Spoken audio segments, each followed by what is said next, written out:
గాంజా వచ్చి small quantity అంటే up to 1 kgతో మీరు పట్టుబడితే అది స్మాల్ క్వాంటిటీ కిందకి వస్తుంది. అండ్ 20 kg కమర్షియల్ క్వాంటిటీ, ఈ రెండింటికి మధ్యలో ఉంటే in between, alright, intermediate. Now small క్వాంటిటీలో ఏంటంటే 1 year జైల్ టర్మ్ ఉంటుంది. ఓకే, అది మీరు మోర్ దాన్ స్మాల్ క్వాంటిటీ అంటే 1 kg కంటే ఎక్కువ, 20 kg కంటే తక్కువ అయితే up to 10 years. Up to 10 years అంటే 1 year, 2 years, 5 years, depends on the case ఫ్యాక్ట్స్ని బట్టి డిసైడ్ చేస్తారు. కమర్షియల్ క్వాంటిటీతో పట్టుబడితే minimum jail term 10, minimum up to 20 years వరకు వెళ్ళొచ్చు, depends on the facts again. వీటిలో ఫైన్స్ కూడా ఉంటాయి, 1000, 10,000, 1 lakh, 2 lakh, ఇలా depends on the facts again. ఇది లీగల్ ప్రొవిజన్.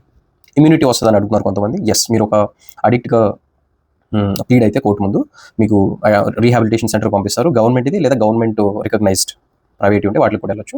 సో మీకు అక్కడ రీహాబిలిటేషన్ అనేది ఇస్తారు. అండ్ మ్యాండేటరీగా మీరు ఇది అవ్వాలి. ఎన్నిసార్లు ఇస్తారంటే జనరల్గా ఒకసారి ఇస్తారు, బట్ ఎక్స్ట్రీమ్ సర్కమ్స్టాన్సెస్ ఏమైనా డిమాండ్ చేస్తే సెకండ్ ఛాన్స్ కూడా ఇవ్వచ్చు. బట్ అదర్ దెన్ దట్ ఉంటుంది. This is about ganja. So more NDPS drugs గురించి మీకు అవేర్నెస్ వీడియోస్ కావాలంటే జస్ట్ ఎస్ అని కమెంట్ చేయండి. I'll continue the series. Thank you. Follow me for more.